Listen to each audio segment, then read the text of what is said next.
Spirit Air once again. This is kind of like Black Thursday because I'm leaving for New York tomorrow. So, see, I don't want to let everyone in on the secret, but every day is Black Thursday on this show until something changes. You know, every so often, I'll pop in a video from 1951 about the women on the police department or an old PSA about driving, old commercials about cars and things like that. I'll talk about some of the comics from the O&A show like Bill Burr and what a lump of shit he's turned out to be. But until things really start changing, it's Black Thursday, pretty much Monday, Tuesday, Wednesday, and Thursday. And on Twitter, Friday, Saturday, Sunday also. I pull the reins back a little bit on my Sunday evening WABC radio show. But if you listen to the show now and listen to it when I started back in March, I've let the reins go and maybe jingled the spurs a couple of times, let the old horse know what direction we're going in. Because I'm tired of it. I'm fatigued. But I still feel I have to talk about this. Every single day I read a multitude of posts from people, DMs, texts that say, thank God, Anthony, you are saying what I cannot say. And, you know, we're getting closer to people being able to speak their mind about racial issues and Islam and fucking LGBTQ nonsense. We're getting closer, but we're not there yet. And people like myself and Gavin McInnes, you know, Nick Fuentes, we've been canceled enough and to such a level that we've had to figure out a way to cobble together a platform that we can speak from.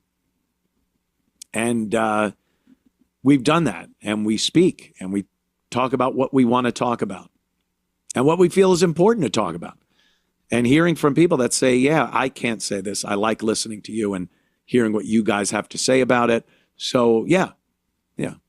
And then my WABC show is a lot of, you know, basically politics, what's going on in Washington and world events and things like that. But, you know, it's all intertwined with it. It's all intertwined with race and nonsense and bullshit going on in this country. So anyway, Spirit Air, an airline, I had to take Southwest once, and that's it. It was terrible. And, you know, I will not take a discount airline ever again. I'll never fly a discount airline again, Chief. So Spirit is probably the worst of the worst. It's Spirit, Frontier, Southwest, and Spirit is the worst. And there's always a brawl going on. I don't know what it is. But this guy, I mean, the pilot is out there, or the co-pilot. I couldn't tell if he had 3 or 4 stripes on his shirt. But one of the actual flight crew that flies the plane is out of the flight deck, which leads me to believe that this is happening on the ground. The text over the video says on the way from Las Vegas or somewhere, wherever it is. But I don't think they were in the air yet, because there's no fucking way there would be a disturbance in the cabin and they would open that fucking cockpit door and one of the flight crew would actually come out. I can't see that happening. But then again, it is Spirit. So who knows? Maybe that's part of the pilot's job also. You got to go out and break up. You got to be the bouncer of your plane. Let's watch. Maybe you could figure it out. Nashville to Vegas.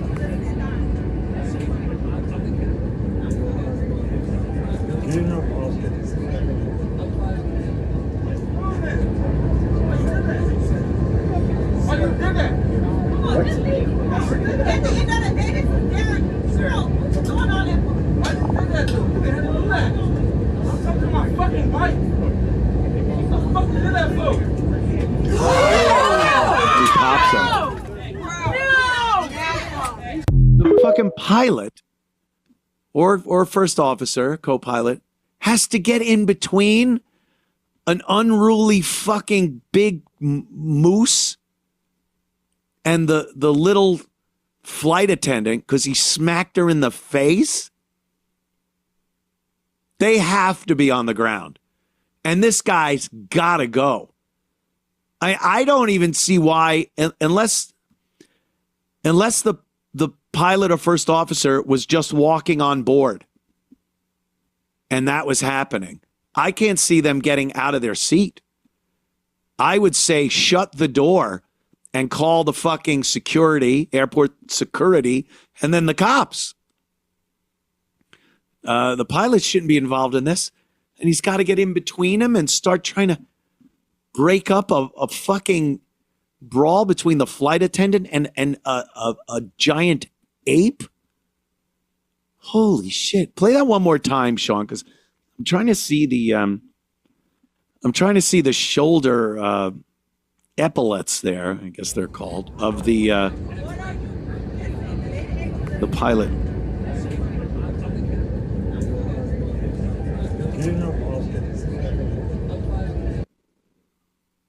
It could be 3. I think I see 4 there.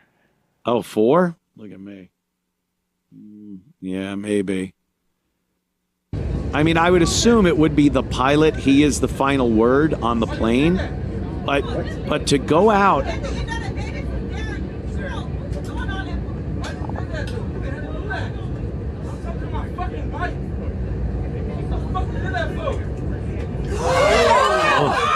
Pops. Holy shit. Fucking reaches over and pops her one. Whoa. There's Spirit. You know, you're taking a chance. You're taking a chance of getting a viral video. So there is an upside. Maybe if you go on Spirit and you just take Spirit Air, at some point you're going to get a great video that's going to get a lot of views. So I would say if you're a wannabe influencer and you want to start up some type of account on social media, fly Spirit. Eventually you'll get a great video. And here's what you do. Record the whole fucking thing. Why do these videos stop? Why do these videos stop, Kramer? Why do they stop right when, you know, the guy swings at the flight attendant, the pilot's in the way, and the clip ends?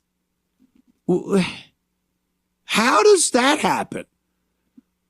And never fucking put the camera below the seat because you're afraid they're going to see. Let them see. They're not going to get to you. It's going to be fine. They don't care. The flight crew don't care if you video it. Everyone videos now. So don't do that. Just record the whole goddamn thing and post the whole goddamn thing. You crazy assholes. You're not the greatest directors, you people. But you'll have a great viral video. You make some money off of it. And, you're an internet superstar. How about that? How about that?